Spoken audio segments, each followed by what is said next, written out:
itu kira-kira perkenalan Mayang ID, dan semoga kita semua kegiatannya apa, dalam kondisi apa-apa harus tetap semangat dan menjaga mental kita agar tetap sehat. Baik, kita lanjutkan ke pemateri yang kedua. Halo, selamat siang. Assalamualaikum Mbak Rini. Halo, selamat siang. Waalaikumsalam. Ya, kita udah nggak sabar nih untuk melanjutkan materi yang kedua dari Mbak Rini. Setelah tadi kita mengetahui self awareness dari Mbak Tia, kita juga perlu tahu khususnya di pandemi COVID kali ini ya Mbak, bagaimana psikososial kita yang harus dijaga dan lain halnya. Maka dari itu, dengan segala hormat, kami silakan kepada Mbak Rini Aulia untuk menyampaikan materi dan lain halnya untuk kami semua. Monggo. Baik, terima kasih Mbak Feni untuk waktu dan kesempatannya. Pertama-tama mungkin saya mau mengucapkan terima kasih untuk teman-teman mayang.id, platform digital ya di bidang pendidikan, kesehatan, dan juga ekonomi ya, kalau nggak salah tadi satunya ya. Ya, betul. Iya, saya ucapkan terima kasih, thank you for having me today. Saya senang banget karena terus terang aja siang hari di hari Sabtu bisa berkumpul untuk mau belajar jarak jauh ya, kita ini belajarnya, itu pasti membutuhkan sebuah intensi yang luar biasa besar ya, pastinya sebuah komitmen teman-teman untuk belajar, memahami, dan lebih aware lagi dengan masalah kesehatan mental. Jadi saya mengucapkan terima kasih sudah bisa join dan bergabung dengan teman-teman semua di sini. Dan juga apresiasi saya untuk semua orang yang ada di sini, teman-teman semuanya yang sudah hadir. Semoga nggak pada ngantuk ya, karena sekarang udah lewat siang nih, udah mulai menuju sore hari. Saya juga mengucapkan terima kasih dan salam kenal juga untuk Mbak Tia. Terima kasih, tadi saya menikmati sekali materinya sampai rasanya mau jadi audiens aja ngedengerin. Terima kasih untuk materinya, Mbak Tia sangat komprehensif sekali. Saya mungkin berbeda dengan Mbak Tia, pengalaman saya di dunia psikologi belum sebanyak beliau ya, mungkin jam terbang saya belum setinggi beliau. Saya baru dapat gelar psikolog itu di tahun 2014, which is berarti baru 6 sampai 7 tahun lah ya saya berkecimpung di dunia psikologi klinis. Jadi mungkin I prefer to call this session as discussion gitu ya. Sesi siang ini kayaknya lebih tepatnya disebut sebagai diskusi kalau buat saya, dibandingkan saya sebagai narasumber yang menyampaikan materi. Nah, untuk itu saya mau mulai dengan a simple questions. Saya izin share screen terlebih dahulu. Oh, belum diizinkan kayaknya deh. Tunggu. Jadi kayaknya masih ada yang share screen ya di tempat lain ya? Sudah, mungkin Coba-coba. Oke, udah bisa. sudah ya? Sudah. Sebentar. Saya mau mengajak teman-teman untuk menjawab simple questions yang sudah saya siapkan di sini. Saya share dulu. Sebentar.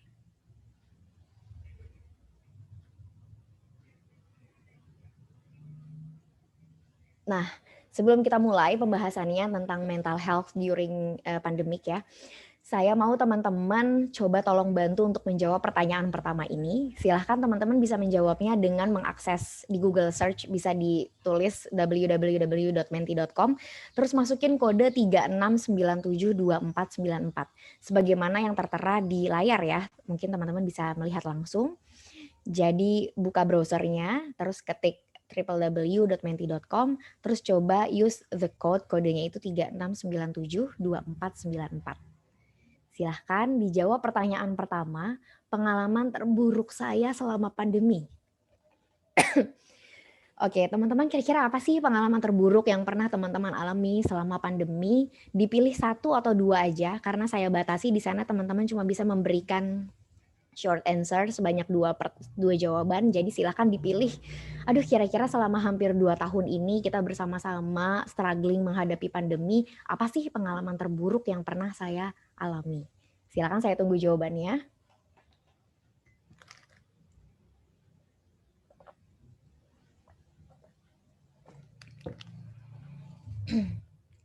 Belum ada yang menjawab ya. Silakan teman-teman bisa dibuka browsernya. Kemudian bisa type www.menti.com dan gunakan kode 36972494 di dalam kolom yang sudah tersedia.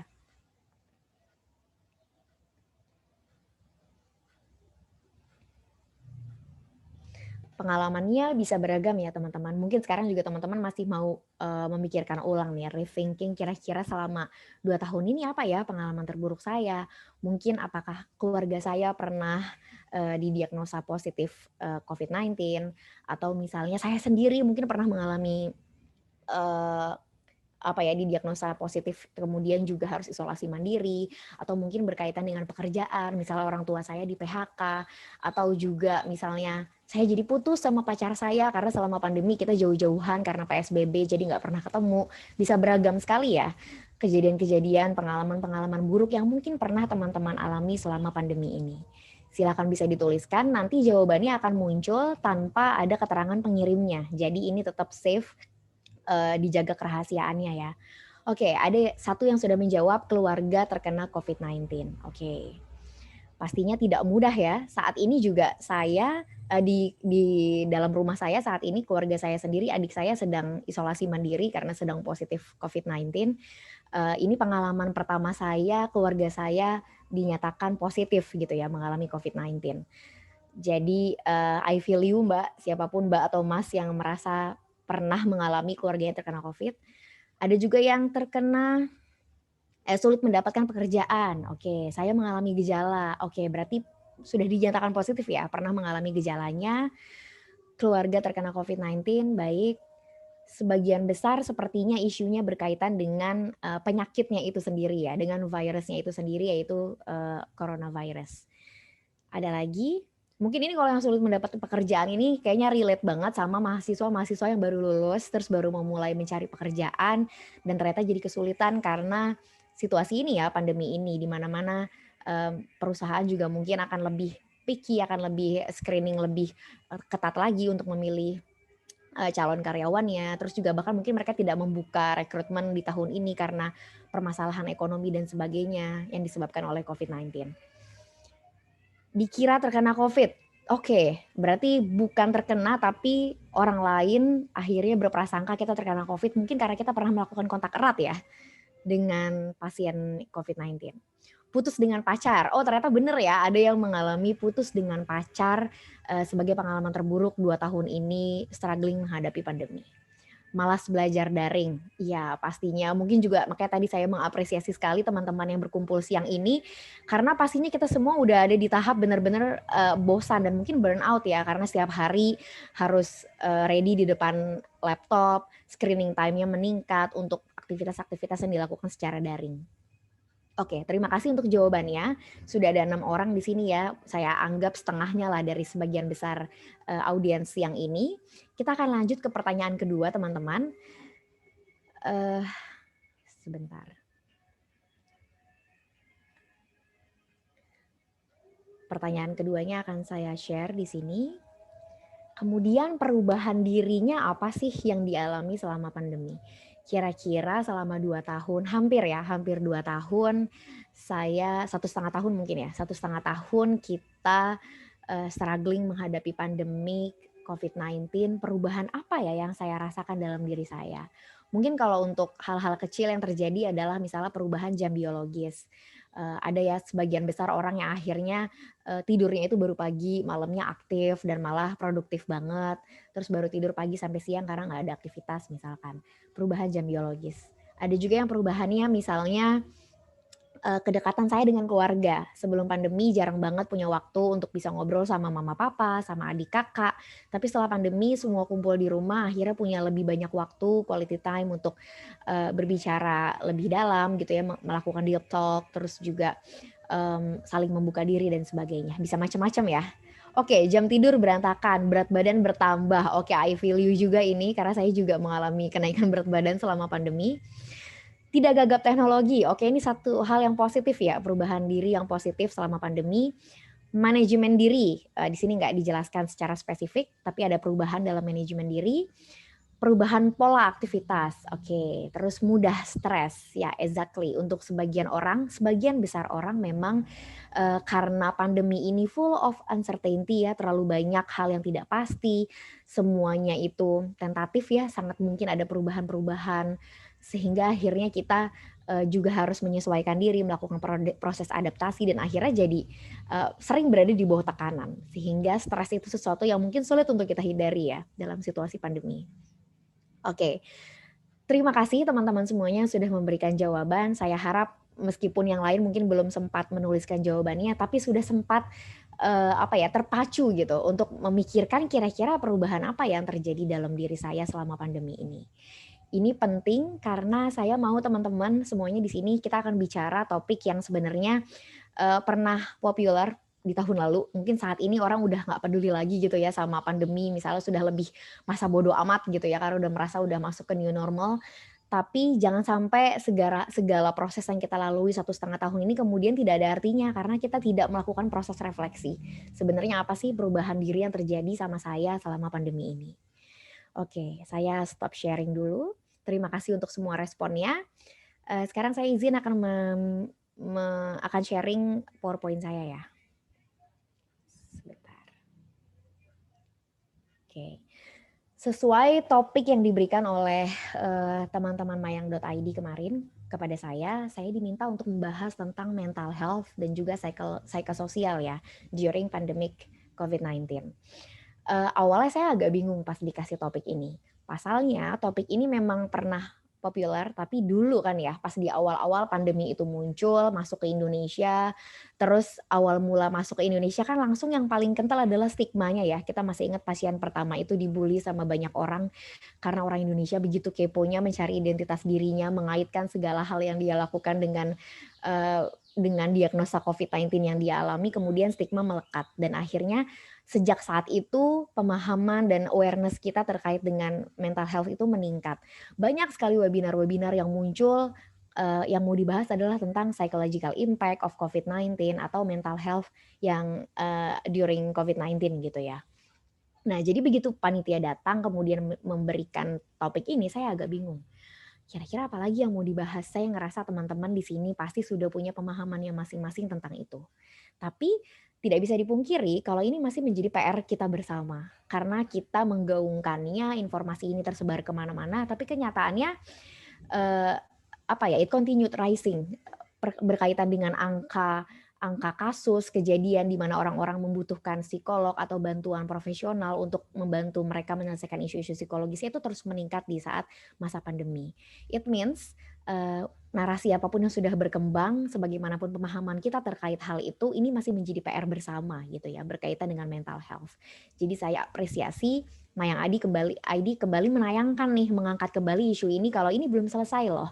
Ini masih sebatas narasi, hanya wacana yang belum tersebar meluas dan ini tugas kita bersama nih. Ini tanggung jawab kita bersama untuk memastikan kita sehat mentalnya, fisiknya selama pandemi ini.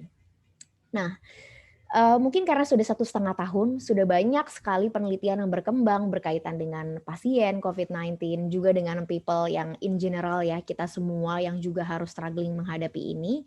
Saya akan membagi pembahasan kita siang ini antara mental health-nya pasien dengan mental health-nya people in general. Kita semua yang mungkin pernah menjadi pasien atau sudah sembuh, atau kita survival gitu ya, atau mungkin kita orang yang berhasil survive sampai saat ini belum pernah terinfeksi sama sekali.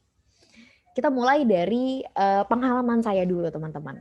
Jadi saya mau mulai dengan sharing sedikit pengalaman saya. Di akhir tahun 2020 saya terdiagnosa COVID-19. Tapi alhamdulillahnya CT-nya nggak terlalu rendah dan gejalanya juga ringan sehingga saya diperbolehkan untuk melakukan isolasi mandiri di rumah. But the thing is, meskipun saya isolasi mandiri di rumah, tidak di rumah sakit, tidak di Wisma Atlet, saya tidak sepenuhnya terisolasi dari keluarga saya, tapi kenyataannya yang namanya tekanan secara psikologis khususnya itu it happens gitu ya, itu terjadi pada diri saya walaupun mungkin saya tahu teorinya nih, saya tahu konsepnya gitu. Sampai dengan pada saat isolasi mandiri itu, saya akhirnya membuat sebuah jurnal yang kemudian saya sharing ke teman-teman berkaitan dengan refleksi saya selama saya hampir 1 bulan ya waktu itu isolasi mandirinya karena 2 kali swab masih negatif setelah 14 hari. Nah, di sini kalau misalnya kebanyakan orang highlight tentang bagaimana sensasi yang dirasakan oleh tubuh dan sebagainya dalam proses dia, melawan, infeksi ini, melawan virus ini, yang saya lebih tekankan justru pada refleksinya adalah bagaimana proses psikologis yang terjadi dalam diri saya. Bagaimana ternyata even itu gejala ringan, even kita itu bukan termasuk golongan kelompok rentan gitu ya, yang mungkin bisa memperburuk kondisi tubuh kita, tapi ternyata yang namanya stres yang tidak bisa di-manage dengan baik, akhirnya bisa memunculkan gejala-gejala atau kondisi-kondisi psikologis, permasalahan-permasalahan psikologis dalam diri kita. Yang saya pernah rasakan secara spesifik, saya yakin saya mendiagnosa diri saya sendiri, saya pernah mengalami panic attack di suatu malam ketika saya sedang isolasi mandiri. Dan ini beberapa kutipan-kutipan dan kayak insight yang saya peroleh selama saya isolasi mandiri. Mungkin ini relate dengan teman-teman yang tadi ya, ada yang pernah bergejala, ada yang pernah positif, atau keluarganya pernah positif, sehingga kita bisa lebih berempati kepada mereka tentang kondisi psikologisnya. Pertama-tama, saat seseorang itu, seorang pasien ya, dinyatakan positif COVID-19, pasti agak ada banyak hal ya yang kemudian memenuhi pikirannya. Overthinking itu sesuatu yang sulit untuk dihindari. Bisa berkaitan dengan apakah gejalanya akan semakin parah, bisa berkaitan dengan apakah orang di sekitar saya akan tertular dan sebagainya. Di sini saya membuat sebuah quotes gitu ya. Saya bikin sebuah statement, I found something certain for a second and I am suffocated by many other possibilities in the next second. Jadi saya ngerasa, oh saya tuh dapat certainty loh di second pertama, di detik pertama bahwa begitu hasil swab keluar saya positif. Itu adalah sebuah kepastian yang seharusnya at least saya tahu saya harus melakukan apa pada diri saya. Tapi dalam detik kemudian yang terjadi adalah saya tercekik dengan many other possibilities in the next second. Jadi 1 detik kemudian saya udah cemas lagi karena saya mikirin berbagai macam possibility yang mungkin terjadi yang mengancam saya di depan. Misalnya yang paling saya khawatirkan adalah mama papa saya kalau tertular gimana. Gimana kalau misalnya ternyata adik kakak saya tertular atau anaknya kakak saya, keponakan saya yang masih kecil dan sebagainya. Itu semua mengganggu dan benar-benar membuat pikiran saya ramai dan akhirnya terbebani sama pikiran itu.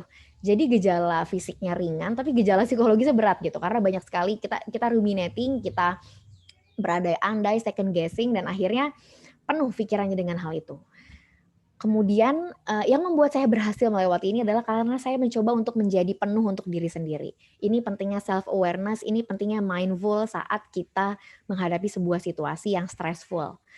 Ini adalah tentang diam di dalam gitu ya, mengamati apa yang terpendam. Mendefinisikan mindfulness itu nggak mudah teman-teman. Kita biasanya seringkali mengasosiasikan mindfulness itu dengan sholat atau mengasosiasikannya dengan meditasi dan sebagainya. Tapi sebenarnya ketika itu coba kita terapkan dalam kejadian sehari-hari ya, kehidupan sehari-hari, itu tuh berat gitu. Karena kayak gimana ya caranya saya menjadi penonton bagi diri saya sendiri. Gimana caranya saya nggak mengusik ketika kecemasan itu ada, saya validasi, saya terima, ya udah saya terima, oh saya lagi panik, oh saya terima saya lagi cemas dan sebagainya. Dan saya ngerasa menjadi penuh untuk diri sendiri adalah salah satu kunci kita bisa menjaga mental health kita selama pandemi ini. Kemudian yang lain saya dapatkan adalah ketika saya akhirnya merasakan kebosanan yang luar biasa. Saya rasa ini juga relate untuk semua teman-teman, nggak perlu yang isolasi mandiri ya, tapi yang menjalani PSBB, kuliah dari rumah dan sebagainya, pasti relate banget ngerasa kayak, kok saya jadi kayak hidup saya ini tuh ya hanya sebatas di ruangan ini, di kamar saya atau di rumah saya gitu. Jadi kayak saya nggak mau dong definisi diri saya, hidup saya itu sesempit ruangan ini, hanya sebatas ini gitu. Dan yang terjadi waktu itu adalah saya harus bisa menjadikan ruangan ini yang seluas jiwa saya. Jadi jangan sampai kita yang dibentuk sama batasan ruang yang kita miliki gara-gara PSBB, tapi kita yang membuat keterbatasan ruang itu, ruang yang terbatas itu kemudian menjadi ruangan yang luas dan juga kaya seluas jiwa kita gitu. Di sini proses refleksi diri ya menurut saya sangat membantu banget untuk bisa survive dalam situasi ini. Dan terakhir dalam refleksi jurnal saya ya, kepahitan atas perpisahan sementara justru menunjukkan betapa hadirnya itu berharga. Ini saya rasakan ketika saya harus berpisah dengan suami saya ya selama 1 bulan gitu. Dan kayak itu jarak terjauh bagi kami, padahal kita sering banget long distance gitu dalam hubungan kita, tapi pada saat itu menjadi jarak yang terjauh, padahal ya jaraknya cuma berapa meter sebenarnya, tapi secara psikologis terasa sangat jauh karena situasi ini. Gitu. Tapi kebanyakan orang ketika menghadapi situasi yang negatif, fokusnya adalah pada yang negatifnya, tentang perpisahannya. Bukan tentang bagaimana ketidaknyamanan akan perpisahan itu justru yang menunjukkan betapa kehadiran dia itu berharga gitu. Betapa, oh berarti kita punya cinta yang luar biasa ya, sampai ketika kita pisah dengan mereka, kita bisa merasakan kepedihan ini. Buat teman-teman yang jauh dari orang tuanya, belum bisa pulang bertahun-tahun, belum bisa mudik, biasanya kita fokus sama rasa sakitnya, sedihnya, rindunya.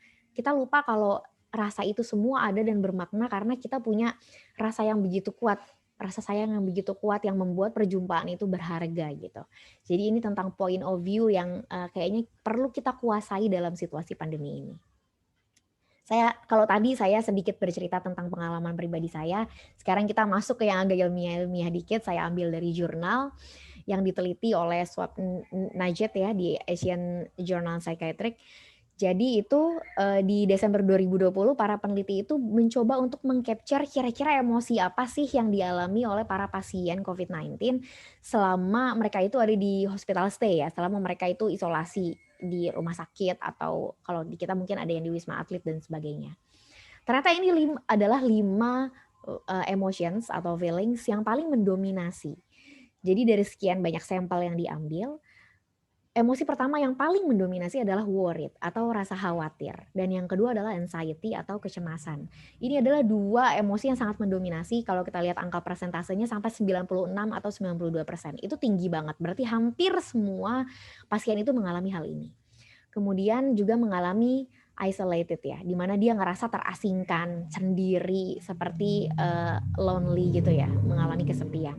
Kemudian disconnected, even sebenarnya kita bisa video call gitu ya, kayak ada banyak banget sekarang kemudahan-kemudahan yang ditawarkan oleh media digital yang mempermudah kita untuk terkoneksi dengan orang lain, tapi ternyata kita tetap merasakan itu, feeling disconnected karena nggak bisa berjumpa langsung, sementara kita makhluk sosial.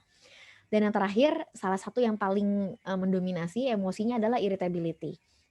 Banyak yang akhirnya jadi lebih mudah marah, lebih mudah nangis gitu ya, lebih mudah terdistract dan juga tertrigger gitu emosinya dengan hal-hal kecil yang terjadi di sekitarnya. Kemudian hasil penelitian juga berhasil meng-capture tentang coping skill apa sih yang biasanya dilakukan oleh sebagian besar pasien dan ternyata itu efektif buat mereka. Dan ternyata sebagian besar ini pertemuan yang luar biasa ya menyatakan bahwa coping yang paling membuat mereka merasa lebih tenang dan efektif adalah remembering God dengan mengingat Tuhannya. Ini penelitiannya diambil di luar negeri ya, yang mana bisa beragam gitu agamanya, macam-macam identitas agamanya. Tapi yang pasti remembering God ini menjadi sebuah kesepakatan bersama, entah apapun agamanya itu ternyata bisa membuat kita sedikit merasa lebih tenang, sedikit bisa mengatasi segala emosi yang tadi tercapture yang negatif. Dan saya ingat salah satu setelah saya negatif dan kemudian beberapa orang sharing juga ke saya pengalamannya saat isolasi mandiri dan kemudian beberapa di antaranya itu merasa bahwa mereka menemukan Tuhannya ketika terdiagnosa COVID-19 dan 14 hari lebih struggling ya menghadapi isolasi mandiri. Kemudian coping kedua nih yang ternyata paling efektif adalah talking to friends or families on phone. Jadi ternyata ngobrol sama temen, nelpon, video call sama families juga itu ternyata bisa membantu kita untuk merasa lebih baik saat menjadi pasien. Ketiga adalah praying to God, dengan berdoa, beribadah kepada Tuhan. Memang sebagian besar orang yang sharing ke saya itu pasti seenggaknya meningkat atau mengalami perubahan perilaku keagamaannya ya, dalam ritual keagamaannya. Lebih rajin sholatnya, sholat malam juga, ngaji juga dan sebagainya, lebih banyak berdoa selama isolasi mandiri. Kemudian surfing internet itu ternyata juga membantu, tapi hanya 34% sih yang menjawab itu. Dan yang terakhir, salah satu coping skills yang mereka adaptasi yang ternyata efektif adalah listening to music.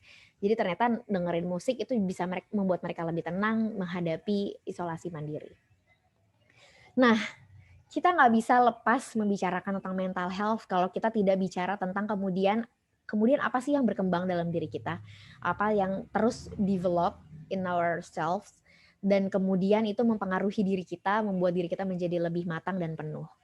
Di sini adalah sebuah perspektif tentang hidup yang di-capture oleh peneliti pada pasien-pasien COVID-19. Ternyata yang meningkat itu adalah tentang faith in God, tentang bagaimana mereka jadi punya keyakinan sama Tuhan. Ini, walaupun cuma 48% ya kenaikannya cukup signifikan. Jadi 48% merasa ada kenaikan yang signifikan dalam mempercayai Tuhan. Jadi ini adalah sebuah perspektif tentang hidup. Itu yang tadi saya tanya, kemudian perubahan apa sih yang terjadi sama teman-teman. Tadi mungkin jawabannya masih terkesan trivia ya, hal-hal kecil kayak jam biologis yang bergeser, atau misalnya perubahan lainnya yang terjadi misalnya manajemen waktu dan sebagainya. Mmm, tapi coba teman-teman gali deh, karena mental health itu juga adalah tentang bagaimana kita terus berkembang, mengembangkan diri kita sehingga menjadi lebih matang lagi. Dan dalam hal ini, yang paling terpengaruh adalah perubahan terkait dengan perspektif kita tentang hidup. Coba deh kira-kira ada nggak perubahan yang terjadi tentang perspektif kita dalam memandang hidup? Oh ternyata hidup sesingkat ini, oh ternyata nafas itu sangat berharga ya, hal-hal sepele itu ternyata sangat berharga misalkan. Di sini yang meningkat kebanyakan tadi terkait dengan faith in God, terus faith in human relationship. Mereka baru sadar kalau ternyata segitu kuatnya ya kekuatan kita bersosialisasi dan berinteraksi dengan orang. Gimana hidup itu sangat terasa menyebalkan, it sucks dan mungkin dark gitu ya kalau kita harus melalui hidup sendirian.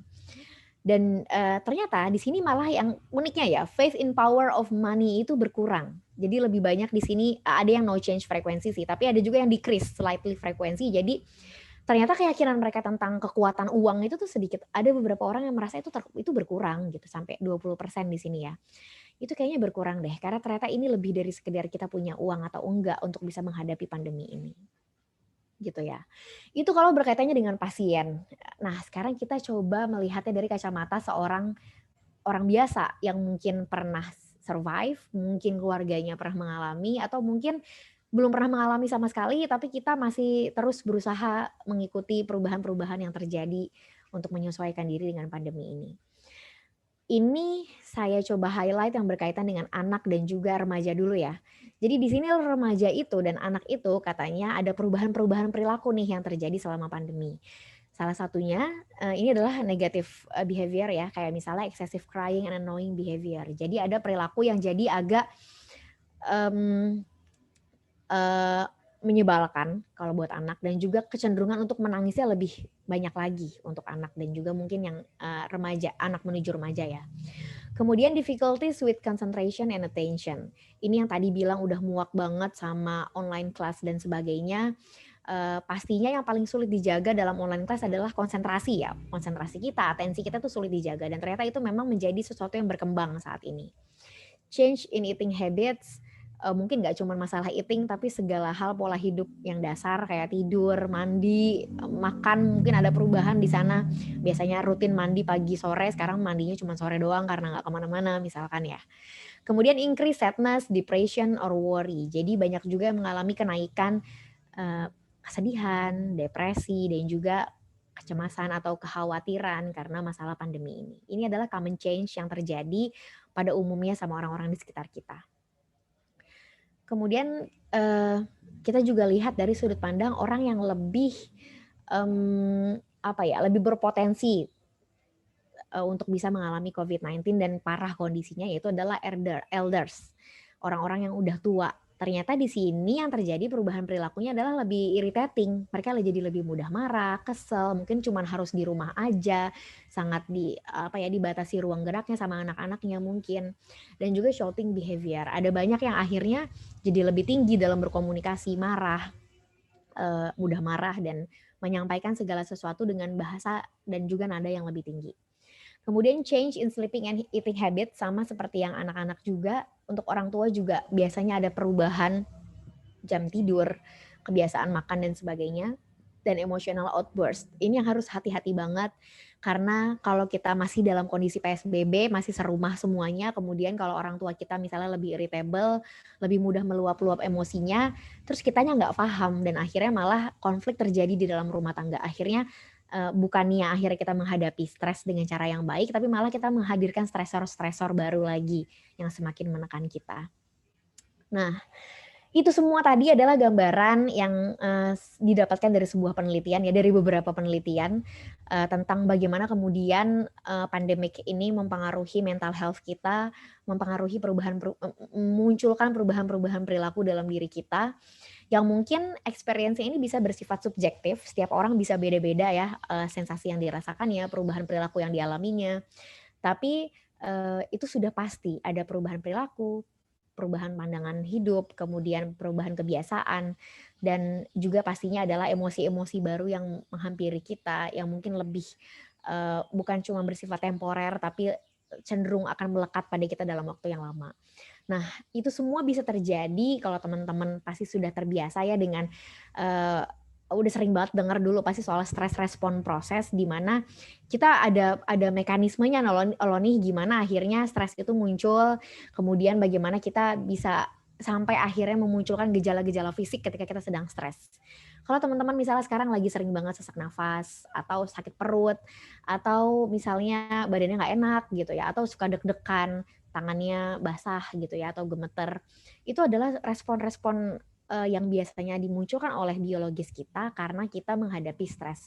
Belum tentu ada penjelasan secara medisnya, belum tentu ada penjelasan misalnya, diagnosa apa yang melatar belakangi gejala-gejala itu, belum tentu. Karena bisa jadi itu sepenuhnya pure adalah karena stres yang kita hadapi gitu.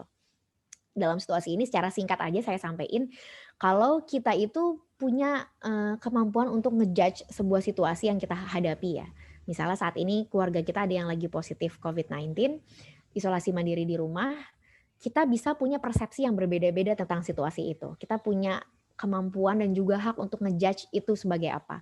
Ada yang anggapnya sebagai sebuah hal yang menyedihkan karena kasihan, takut nanti parah kondisinya. Ada yang menganggapnya, ah biasa aja, udah banyak kok yang survive, cuman flu biasa. Atau ada juga yang menganggapnya misalnya kayak sebagai sebuah ancaman, karena aduh bisa jadi saya yang kena, gimana nih kalau saya sampai kena juga, dan sebagainya. Itu bisa berbeda-beda tanggapannya. Dan cara kita menanggapi itu, cara kita mempersepsi itu, menginterpretasi itu kemudian akan mempengaruhi, hormon apa yang akan dilepaskan gitu ya. Yang pasti saat kita berada di bawah stres, under pressure, kita akan ada sebuah aktivasi yang dilakukan, tubuh kita akan mengaktifasi hipotalamusnya dan memberikan sinyal ke otak kita sehingga akhirnya ini yang mempengaruhi kondisi tubuh kita. Akhirnya beberapa orang berusaha merespon tubuhnya itu berusaha memberikan wake up call gitu ya, "Eh kamu lagi stres loh," gitu, dengan cara ngasih tahu dengan bikin kita sakit perut tiba-tiba atau deg-degan atau misalnya nafasnya jadi nggak enak dan sebagainya. Itu adalah bagaimana, sebuah proses stres respon yang bekerja di dalam tubuh kita. Nah, tidak semua orang dalam pandemi ini kemudian, mengalami stres yang negatif ya, atau disebutnya distress. Karena beberapa di antaranya mungkin malah bisa mengelola dengan baik dan mengalami eustress. Jadi segala hal yang dimunculkan di berita yang mungkin membuat kita tertekan soal angka kasus dan sebagainya, kemudian soal, apa ya, keluarga yang mungkin sedang positif dan sebagainya, atau belum dapat pekerjaan dan sebagainya. Ada orang-orang yang kemudian memaknainya secara negatif sehingga berakhir dengan distress.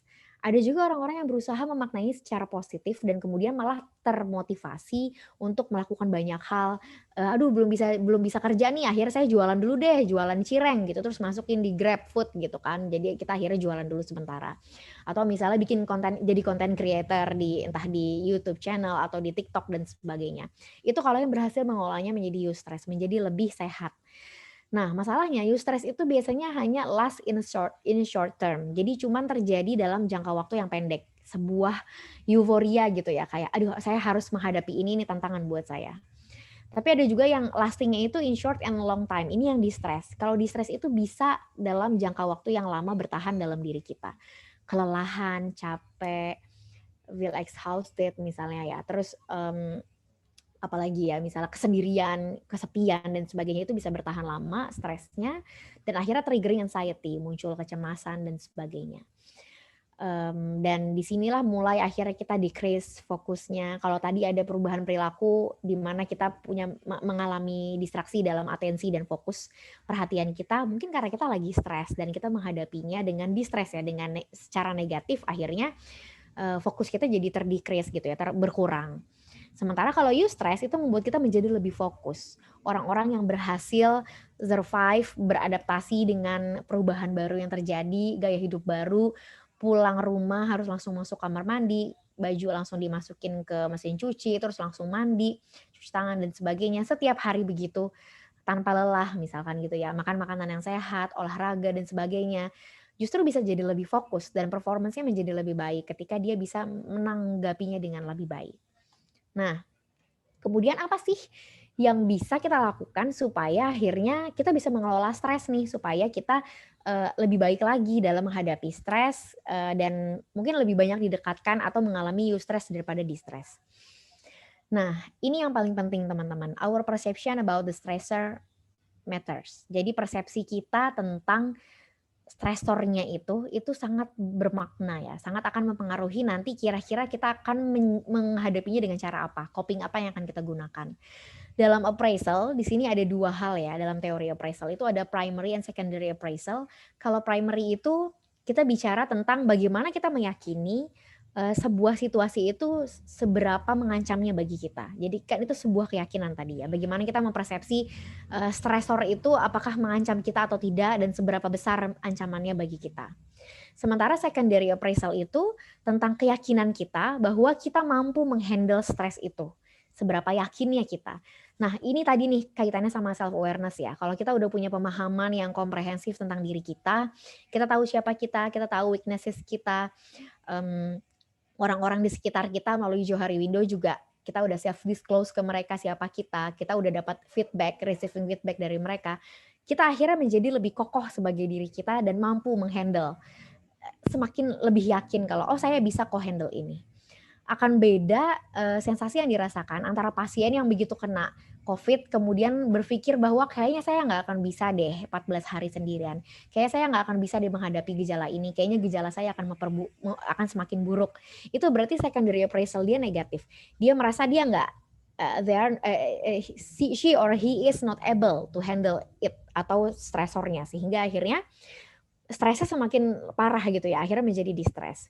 Tapi kalau orang-orang yang tahu dirinya, dia tahu kekurangan dia tahu kelebihannya, dia tahu dia butuh apa dari orang lain dan orang lain tahu apa yang dia butuhkan karena sudah ada proses self disclosure tadi itu, open window-nya lebih besar sehingga akhirnya lebih mudah kerjasamanya, lebih tahu apa yang bisa saya lakukan gitu. Dan akhirnya jadi benar-benar bisa menghandle. Jadi ini kekuatan pikiran ya sangat akan berpengaruh di sini. Bagaimana kita yakin kita mampu menghandle situasi. Kemudian dalam coping ada teman-teman pasti tahu ada emotional coping, base-nya di emosional, ada yang base itu adalah di behavior ya, perubahan perilakunya. Kalau yang di emosional ini biasanya kalau yang misalnya keluarganya ada yang meninggal karena misalnya COVID-19 ya, karena COVID-19 terus akhirnya harus mengikuti protokol, jadi nggak bisa mengantar jenazahnya ke kuburan, tidak bisa mensolatkan langsung dan sebagainya. Akhirnya ada grief ya, ada proses grieving, kita berduka banget nih sama situasi ini, saya nggak bisa handle ini. Penyesalan juga, karena kenapa pas ibu saya dulu hidup, saya kurang merawatnya, dan sebagainya. Ada banyak sekali proses grieving, itu bagian dari grieving ya, sensasi di dalam diri kita. Kita nggak bisa langsung memaksa diri kita untuk bergerak. Udahlah saya move on, udah saya aktivitas lagi, saya bekerja lagi. Kita butuh untuk berhenti di titik itu. Dan dalam saat ini, dalam proses ini, dalam kasus ini, maka emotional based coping ini dibutuhkan gitu ya. Jadi kita fokus menyelesaikan emosinya dulu nih, bersih-bersih diri. Oh mungkin saya butuh waktu sendiri untuk merenung, saya butuh untuk menuliskannya di diary misalkan. Sebentar nih ada chat. Oh ya waktunya 5 menit lagi. Oke terima kasih untuk peringatannya. Ini udah yang terakhir sih. Jadi pada saat ini kalau teman-teman yakin bahwa saya butuh menyelesaikan emosi dulu, maka selesaikanlah. Nggak mesti semua strategi itu diselesaikan dengan kitanya tuh outside in ya. Mengubah perilaku dulu baru nanti emosinya berubah. Ada kalanya kita butuh untuk selesaiin dulu emosinya di sini. Jadi selesaikan emosinya, kita butuh dan kita berhak untuk punya waktu untuk self compassion ya, mengasihani diri kita sejenak tapi jangan terbawa terlalu larut dan akhirnya semakin dalam. Kita butuh punya timeline sendiri, berhenti, lukanya masih ada, pedihnya masih ada, tapi kita harus terus melanjutkan hidup gitu ya. Dalam hal ini melakukan berbagai aktivitas, mungkin bisa kita modifikasi, disesuaikan. Gak apa-apa kalau masih butuh waktu untuk menangis, tapi kita kontrol itu sehingga tidak akhirnya rasa sedih dan dukanya yang mengontrol diri kita. Sementara kalau behavior based tadi ya kita fokusnya adalah ke solutionnya ya, solution based itu kita fokusnya ke solusinya aja. Solusinya apa sih kira-kira yang bisa kita cari, itu strategis ya. Bisa maksudnya adalah misalnya saya solusinya adalah dengan baca buku, atau pada waktu saya ketika saya tahu saya overthinking dan sebagainya waktu isolasi mandiri, saya memutuskan kayak saya harus menuliskan itu, akhirnya saya tuliskan sebagai sebuah jurnal, itu saya tulis. Nah, teman-teman juga bisa menggunakan solusinya masing-masing gitu ya, kayak tadi kopinya ada yang dengan remembering God atau praying to God dan sebagainya, ada juga dengan yang menghubungi temannya, listening to music dan sebagainya, itu kita sendiri yang tahu harus seperti apa. Jadi untuk bisa tahu coping yang tepat, kita juga mampu membangun appraisal yang positif. Self awareness adalah kayak prasyarat utamanya, kemudian nanti apa yang mau kita rancang gitu ya sebagai sistem pertahanan diri kita akan lebih kokoh lagi, lebih kuat lagi dan based on pemahaman diri kita tentang diri kita. Saya rasa itu, terima kasih. Mohon maaf kalau kelamaan ya ngomongnya. Terima kasih banyak, saya kembalikan forumnya kepada Mbak Feni. Assalamualaikum warahmatullahi wabarakatuh. Waalaikumsalam warahmatullahi wabarakatuh. Terima kasih banyak, Mbak Rini. Masya Allah. Memang ya benar, antara stres dan nggak stres di musim pandemi ini, tapi ya go on, gitu. Harus easy going ya, Mbak. Yes, terima kasih banyak sekali lagi, Mbak Rini. Mari kita plus untuk Mbak Rini dimanapun kita berada.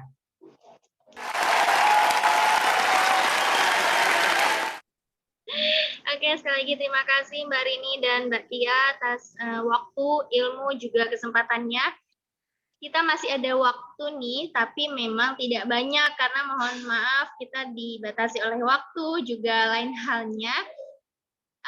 Kita beri kesempatan ya Mbak, boleh ya teman-teman milenial Mayang ID bertanya kepada Mbak Tia dan Mbak Rini.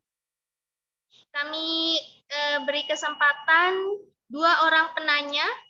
Monggo yang mau bertanya ke Mbak Rini dan Mbak Tia disilahkan, atau bisa di kolom chat, boleh juga langsung dengan raise hand. Monggo. Halo, oh di sini ada nih yang di kolom chat dari Kak Resti Aulia. Kak Resti Aulia, Assalamualaikum teman-teman Mayang ID dan juga pembicara. Saya Resti Aulia dari UIN Jakarta. Saya punya pertanyaan. Wah, terima kasih Kak Resti. Apa nih pertanyaannya? Apakah baik memiliki standar untuk diri sendiri? Karena saya masih merasa kurang jika saya belum mencapai sesuatu yang saya inginkan. Tapi orang di sekitar terus mengingatkan untuk bersyukur. Padahal menurut saya menjadi lebih baik juga merupakan wujud dari syukur. Nah, bagaimana tuh kira-kira? Boleh Mbak Tia, self awareness-nya, poin-poin yang harus dipacu ya dari pertanyaan yang disuguhkan oleh Kak Resti Aulia. Monggo dengan segala hormat, Mbak Tia, silakan. Terima kasih Teh Feni. Terima kasih juga untuk Mbak Resti Aulia. Pertanyaannya bagus sekali nih.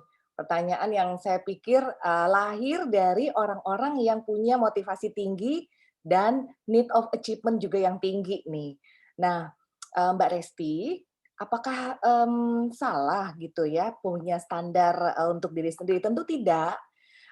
Bahkan baik kalau kita punya standar terkait dengan diri kita. Standar itu bisa standar tentang pencapaian prestasi atau apa saja yang menjadi keinginan kita dalam kaitannya tentang kehidupan. Nah, tentunya kalau kita bicara tentang self awareness, maka berarti Mbak Resti sudah tahu satu hal tentang apa yang menjadi keinginan Mbak Resti, kan itu. Nah, kemudian yang perlu ditambahkan adalah kita harus bisa menganalisa apa saja sih yang menjadi kelemahan dalam dalam usaha kita untuk meraih standar tersebut.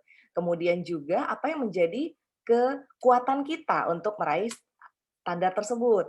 Kemudian juga apa saja kesempatan-kesempatan yang bisa kita lakukan untuk meraih standar tersebut. Nah, dengan kita memiliki begitu banyak data terkait diri kita ya, yang Anda bisa dapatkan, Mbak Resti bisa dapatkan dari perenungan diri, kemudian juga berdiskusi dengan orang lain, maka itu kemudian bisa diramu sedemikian rupa untuk menjadi satu pemecahannya, problem solving-nya yang bisa kita tentukan atau kita bisa lakukan dengan semua yang kita miliki tadi. Baik itu tadi kekuatan, baik itu kelemahan, apa itu kesempatan, maupun juga ancaman-ancaman yang mungkin menghalangi kita untuk meraih standar itu tadi gitu. Kalau orang di sekitar kita mengajak untuk bersyukur, menurut saya itu bukan suatu hal yang jadi masalah. Justru itu merupakan kekuatan kita. Kenapa? Karena syukur itu sendiri ya merupakan satu konteks emosional yang bisa menimbulkan kekuatan di dalam diri, keyakinan, bahkan kalau kita kaitkan dengan kesehatan mental, melahirkan satu kesehatan mental yang positif gitu. Jadi dalam hal ini menurut saya Mbak Resti tetap on the track dengan standar Anda, tapi bekerjalah dengan cerdas, dengan menganalisis semua hal yang bisa Anda miliki, yaitu tadi temukan apa yang menjadi kelemahan, apa yang menjadi kekuatan, apa kesempatan yang bisa diperoleh, dan apa trait atau hal-hal yang menjadi ancaman sehingga standar itu tidak bisa diraih. Sehingga kita akan sangat komprehensif dan tajam untuk bisa meraih apa yang kita harapkan. Sukses ya Mbak Resti. Ya, gimana Mbak Resti?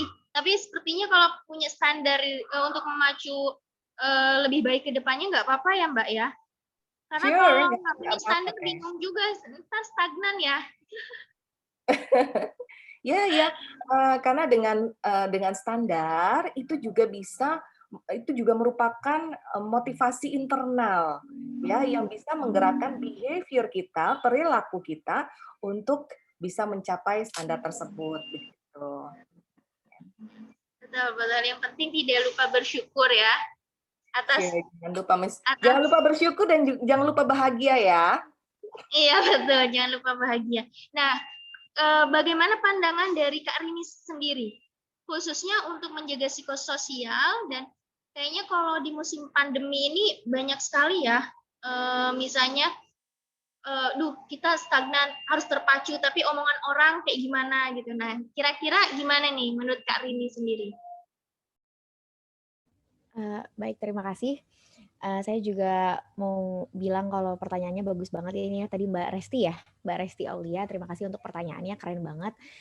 Saya sepakat dengan semua yang disampaikan Mbak Tia, cuma mungkin saya mau highlight sedikit di sini, kerap kali ketika kita mau menciptakan sebuah standar atau create standar diri kita yang mau kita capai, sulit untuk kita akhirnya tidak compare dengan orang lain atau pencapaian orang lain. Jadi itu harus hati-hati banget dalam creating standar diri kita sendiri. Kita mau mencapai ke sana apakah karena kita compare to others gitu ya, karena kita compare diri kita ke orang lain dan kemudian saya mau jadi kayak dia, saya menjadikan dia standar saya gitu kan. Kalau kayak gitu itu malah jadi nggak baik buat diri kitanya sendiri.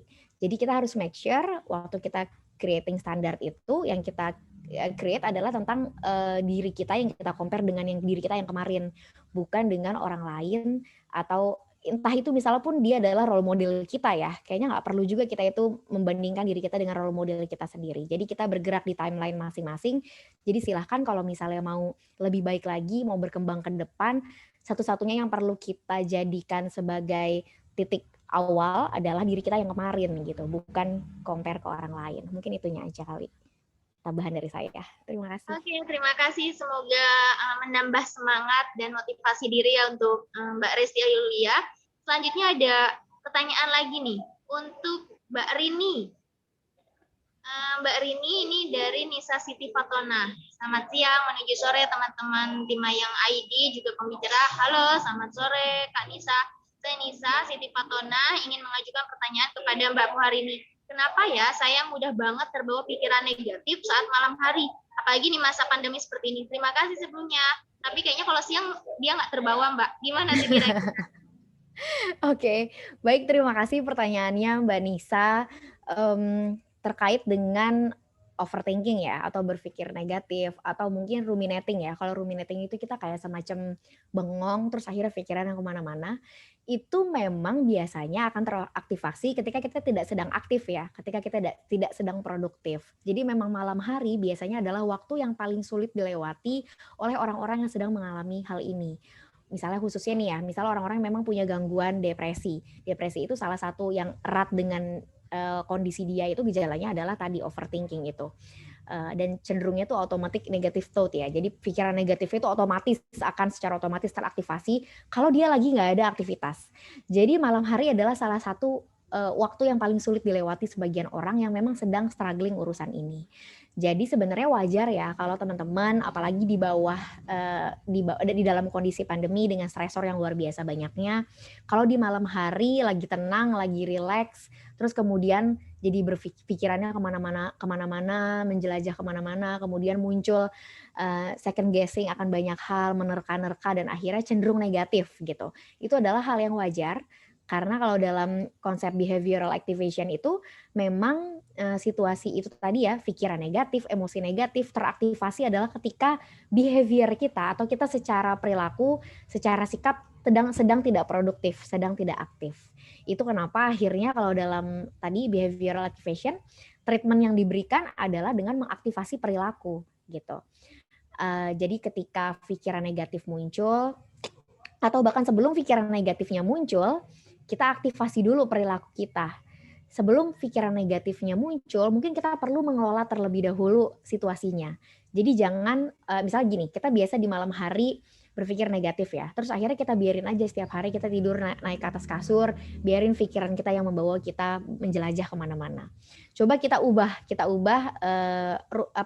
ritmenya, kita ubah juga pola yang terbentuk dalam cycle-nya itu sehingga perilakunya dulu yang kita aktifasi. Jadi kita memang menyediakan waktu di malam hari untuk refleksi gitu. Jadi bukan kita yang terbawa sama pikiran kita, tapi kita memang menyediakan waktu. Oh, di malam ini saya mau merefleksikan apa yang terjadi sama hidup saya misalnya gitu ya. Entah melalui menulis di diary atau misalnya ngomong doang ya direkam gitu. Biasanya beberapa orang akhirnya menjadikan itu podcast gitu akhirnya ujung-ujungnya. Atau dengan cara apapun atau nelpon teman. Tapi intinya adalah kita yang mengelola, bukan pikirannya yang mengontrol kita gitu untuk akhirnya mencerna itu, melihat kembali situasinya gitu dan sebagainya. Terus yang kedua, kalau pikiran negatifnya terlalu mengakar ya, kuat banget nggak bisa kita selesaikan dengan hanya memberikan pertanyaan-pertanyaan hipotetik gitu ya. Kita bisa menyelesaikannya dengan checking reality. Jadi apa sih pikiran negatif yang sedang kita rasakan? Terus coba dicek, itu sesuatu yang sudah real kah, fakta, atau sebenarnya itu hanya produk dari pikiran kita doang. Kalau kita nggak bisa menjawab itu, maka cek realitanya besoknya. Misalnya, saya ngerasa ini si Mbak Ayu kayaknya marah deh sama saya gara-gara tadi saya ngomongnya salah misalkan gitu.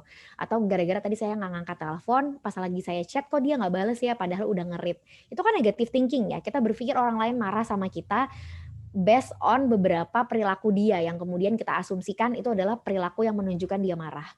Nah, kalau kita nggak bisa kemudian mengontrol pikiran negatif kita itu, maka kita bisa melakukan checking reality besoknya. Entah dengan konfirmasi langsung ke Mbak Ayunya, atau kita coba menanyakannya kalau seandainya situasi itu adalah di kita, yang terjadinya pada diri kita.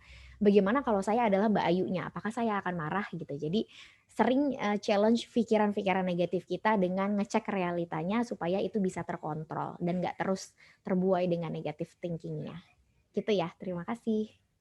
Ya, terima kasih Mbak Rini. Bagaimana Mbak Nisa? Semoga terjawab ya. Kalau boleh ya Mbak, sekiranya teman-teman mungkin nge-follow Instagram Mbak Tia dengan Mbak Rini untuk tanya lebih dalam ya. Boleh di-follow @tia_rahmania dan Aulia Rini ya. Dan juga jangan lupa follow Instagram @mayang_id. Oke, ada satu lagi nih, sepertinya untuk Mbak Tia, ini dari Mas Ari. Assalamualaikum warahmatullahi wabarakatuh. Saya Muhammad Ari dari UIN Banten, Sultan Maulana Hasanuddin Banten nih. Alhamdulillah ya, tadi dari Bandung, juga dari Jakarta, juga ada dari Banten, alhamdulillah. Saya punya pertanyaan nih, mental illness itu apa? Apa itu hal yang serius? Dan bagaimana seseorang bisa didiagnosa bahwa dia mengalami mental illness? Kadang ada orang yang self-diagnosa itu berbahaya. Nah, gimana tuh? Mbak Tia mungkin ya, karena berkaitan dengan self-awareness. Dengan segala hormat. Ya, terima kasih untuk Mas Muhammad Ari ya, AA nih kalau di Banten manggilnya AA nih, Ari nih. Ari yang sangat concern terkait dengan mental illness, salut juga kok bisa tahu ya tentang mental illness. Ya memang kalau kita bicara mental illness itu sebenarnya dari kalau kita kembali ke beberapa definisi, itu sebutannya adalah gangguan kesehatan ya, kesehatan mental, yang istilahnya itu mengacu pada berbagai kondisi, situasi, di mana mempengaruhi pemikiran, perasaan, suasana hati, atau perilaku seseorang, gitu. Nah, apakah itu hal yang serius dan bagaimana seseorang bisa didiagnosis bahwa dia mengalami mental illness? Terkait dengan diagnosis, tentu pendiagnosisannya adalah dilakukan oleh profesional yang sudah terlatih tentu dengan license juga. Kenapa? Karena yang dikhawatirkan adalah kalau dilakukan oleh pihak-pihak yang tidak bertanggung jawab, dalam tanda kutip nih, istilahnya tidak bertanggung jawab, yang muncul adalah labeling. Nah, konteks labeling ini akan mempengaruhi, malah akan mempengaruhi kesehatan mental juga, gitu. Tapi kalau ada yang melakukan self diagnosis seperti apa? Nah, sejauh itu juga tentunya bukan suatu hal yang bijak sebenarnya, tapi seringkali kita tidak bisa menutup mata banyak informasi yang hadir di internet, di media sosial, sehingga banyak orang-orang awam yang kemudian melakukan self diagnosis. Tapi saya sarankan untuk memberikan atau melakukan apa namanya second opinion atau mencari diagnosis kepada pihak yang memang sudah ahli, kepada psikolog atau psikiater, karena kondisi ini bukan kondisi yang main-main sifatnya kalau kita lihat dari kacamata medis atau kacamata psikiatri begitu. Nah, begitu ya kira-kira jawabannya Aari dari UIN SMH Banten. Ya, begitu Ari ternyata ya tidak begitu berbahaya ya. Masya Allah, tapi harus dikontrol gitu. Gitu ya mungkin. Boleh, oh cukup sepertinya. Tidak ada penanya lagi. Dan kita ternyata juga sudah masuk di jam 4:09.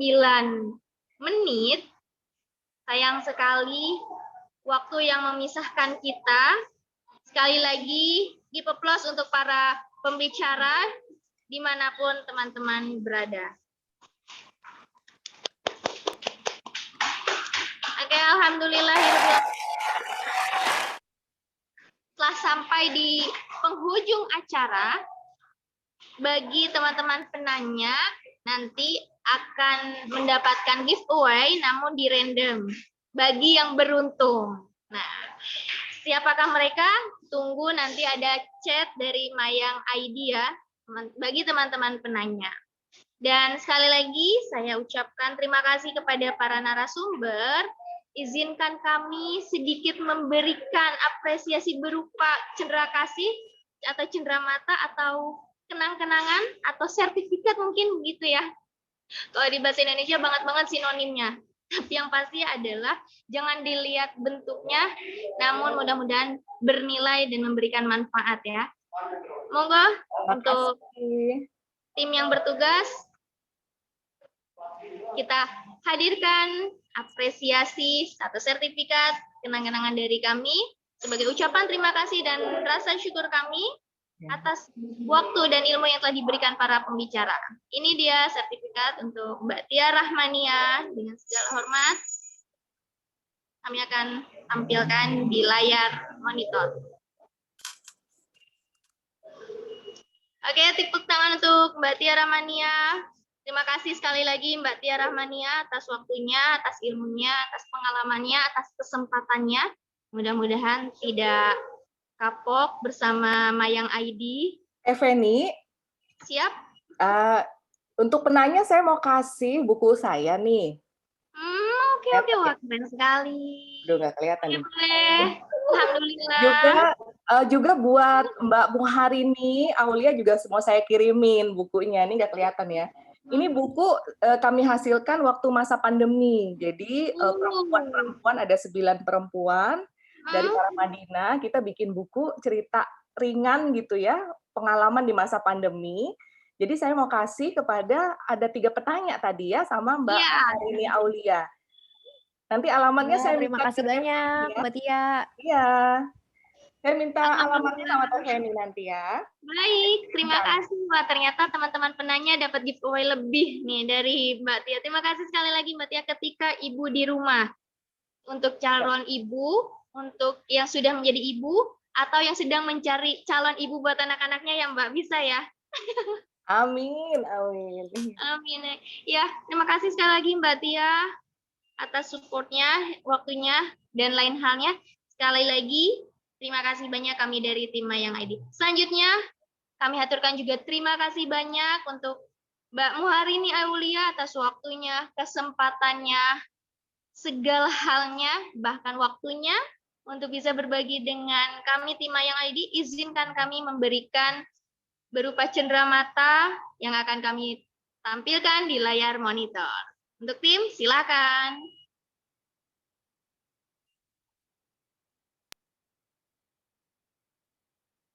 Ya, terima kasih sekali lagi Mbak Muharini Aulia, give applause untuk Mbak Muharini Aulia dimanapun teman-teman berada. Mudah-mudahan bisa bermanfaat, juga bisa membawa berkah. Jangan dilihat sekertas, ya ukuran kecil kertas itu yang ada di layar, namun mudah-mudahan silaturahmi ini akan terus berjalan, terajut, terangkai hingga nanti kita dipertemukan di surganya karena barokah silaturahmi. Oke, sekali lagi yuk give applause buat teman-teman peserta juga panitia dan tim Mayang ID yang sudah semangat pada kesempatan sore ini di forum talk show Mental Health Mayang ID.